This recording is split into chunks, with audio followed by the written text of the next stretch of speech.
आज मैं आपको भाद्रपद मास के शुक्ल पक्ष की एकादशी, पद्मा एकादशी या जलजूतनी एकादशी या परिवर्तनी एकादशी के नाम से जाने जाने वाली एकादशी के कथा सुनाऊंगी। उसमें भगवान ऋषिकेश की पूजा होती है। यह उत्तम व्रत अवश्य करने योग्य है। सूर्यवंश में मानधाता नामक एक चक्रवर्ती सत्य प्रतिज्ञा और प्रतापी राजश्री हो गए हैं। वे प्रजा का अपने औरस पुत्रों की भांति धर्मपूर्वक पालन किया करते थे। उनके राज्य में अकाल नहीं पड़ता था, मानसिक चिंताएं नहीं सताती थी और व्याधियों का प्रकोप भी नहीं होता था। उनकी प्रजा निर्भय तथा धन्य धान्य समृद्ध थी। महाराज के कोष में केवल न्यायोपार्जित धन का ही संग्रह था। उनके राज्य में समस्त वर्णों और आश्रमों के लोग अपने अपने धर्म में लगे रहते थे। मानधाता के राज्य की भूमि कामधेनु के समान फल देने वाली थी। उनके राज्य करते समय प्रजा को बहुत सुख प्राप्त होता था। एक समय किसी कर्म का फल भोग प्राप्त होने पर राजा के राज्य में 3 वर्षों तक वर्षा नहीं हुई। इससे उनकी प्रजा भूख से पीड़ित हो नष्ट होने लगी। तब संपूर्ण प्रजा ने महाराज के पास आकर इस प्रकार कहा। प्रजा बोली, नृपश्रेष्ठ, आपको प्रजा की बात सुननी चाहिए। पुराणों में मनीषी पुरुषों ने जल को नारा कहा है। वह नारा ही भगवान का अयन निवास स्थान है, इसलिए वे नारायण कहलाते हैं। नारायण स्वरूप भगवान विष्णु सर्वत्र व्यापक रूप से विराजमान है। वे ही मेघ स्वरूप होकर वर्षा करते हैं। वर्षा से अन्न पैदा होता है और अन्न से प्रजा जीवन धारण करती है। नृपश्रेष्ठ, इस समय अन्न के बिना प्रजा का नाश हो रहा है। अतः ऐसा कोई उपाय कीजिए जिससे हमारे योग क्षेम का निर्वाह हो। राजा ने कहा, आप लोगों का कथन सत्य है, क्योंकि अन्न को ब्रह्म कहा गया है। अन्न से प्राणी उत्पन्न होते हैं और अन्न से ही जगत जीवन धारण करता है। लोक में बहुधा ऐसा सुना जाता है तथा पुराण में भी बहुत विस्तार के साथ ऐसा वर्णन है कि राजाओं के अत्याचार से प्रजा को पीड़ा होती है। किंतु जब मैं बुद्धि से विचार करता हूँ तो मुझे अपना किया हुआ कोई अपराध नहीं दिखाई देता। फिर भी मैं प्रजा का हित करने के लिए पूर्ण प्रयत्न करूँगा। ऐसा निश्चय करके राजा मानधाता इसे गिने व्यक्तियों को साथ ले विधाता को प्रणाम करके सघन वन की ओर चल दिए। वहां जाकर मुख्य मुनियों और तपस्वियों के आश्रमों पर घूमते फिरे। एक दिन उन्हें ब्रह्मपुत्र अंगिरा ऋषि का दर्शन हुआ।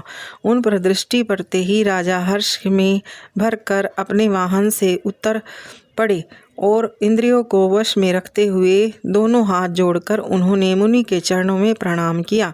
मुनि ने भी स्वस्ति कहकर राजा का अभिनंदन किया और उनके राज्य के 7 अंगों की कुशल पूछी। राजा ने अपनी कुशल बताकर मुनि के स्वास्थ्य का समाचार पूछा। मुनि ने राजा को आसन और अर्घ्य दिया। उन्हें ग्रहण करके जब वे मुनि के समीप बैठे तो उन्होंने इनके आगमन का कारण पूछा। तब राजा ने कहा, भगवान, मैं धर्मानुकूल प्रणाली से पृथ्वी का पालन कर रहा था, फिर भी मेरे राज्य में वर्षा का अभाव हो गया। इसका क्या कारण है? इस बात को मैं नहीं जानता। ऋषि बोले, राजन, यह सब युगों में उत्तम सतयुग है। इसमें सब लोग परमात्मा के चिंतन में लगे रहते हैं तथा इस समय धर्म अपने चारों चरणों से युक्त होता है। इस युग में केवल ब्राह्मण ही तपस्वी होते हैं, दूसरे लोग नहीं। किंतु महाराज, तुम्हारे राज्य में यह शूद्र तपस्या करता है। इसी कारण मेघ पानी नहीं बरसाते। तुम इसके प्रति कार का यत्न करो, जिससे वह अनावृष्टि का दोष शांत हो जाएगा। राजा ने कहा, मुनिवर, एक तो यह तपस्या में लगा है, दूसरे निरपराध है, अतः मैं इसका अनिष्ट नहीं करूँगा। आप उक्त दोष को शांत करने वाले किसी धर्म का उपदेश कीजिए। ऋषि बोले, राजन, यदि ऐसी बात है तो एकादशी का व्रत करो। भाद्रपद मास में शुक्ल पक्ष में जो पद्मा नाम से विख्यात एकादशी होती है, उसके व्रत के प्रभाव से निश्चय ही उत्तम वृष्टि होगी। नरेश, तुम अपनी प्रजा और परिजनों के साथ इसका व्रत करो।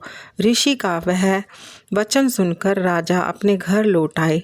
उन्होंने चारों वर्णों की समस्त प्रजाओं के साथ भादों के शुक्ल पक्ष की पद्मा एकादशी का व्रत किया। इस प्रकार व्रत करने पर मेघ पानी बरसाने लगे, पृथ्वी जल से आपालावित हो गई और हरी भरी खेती से सुशोभित होने लगी। इस व्रत के प्रभाव से सब लोग सुखी हो गए। भगवान श्री कृष्ण कहते हैं, राजन, इस कारण इस उत्तम व्रत का अनुष्ठान अवश्य करना चाहिए। पद्मा एकादशी के दिन जल से भरे हुए घड़े को वस्त्र से ढककर दही और चावल के साथ ब्राह्मण को दान देना चाहिए। साथ ही छाता जूता भी देना चाहिए। दान करते समय निम्नांकित मंत्र का उच्चारण करें। नमो नमस्ते गोविंद बुध श्रवण संज्ञक अघ्योग संशयम कृत्वा सर्वसौख्य प्रदो भव भुक्ति मुक्ति प्रदवश्चैव लोकानाम सुखदायक। बुधवार और श्रवण नक्षत्र के योग से युक्त एकादशी द्वादशी के दिन बुध श्रवण नाम धारण करने वाले भगवान गोविंद आपको नमस्कार है। नमस्कार है। मेरी पाप राशि का नाश करके आप मुझे सब प्रकार के सुख प्रदान करें। आप पुण्यात्मा जनों को भोग और मोक्ष प्रदान करने वाले तथा सुखदायक हैं। राजन, इसके पढ़ने और सुनने से मनुष्य को सब पापों से मुक्ति मिलती है। ये था उस मंत्र का हिंदी का उच्चारण और ये कथा का समापन होता है पद्मा एकादशी की। जय श्री राम, जय राधे श्याम। ओम नमः शिवाय।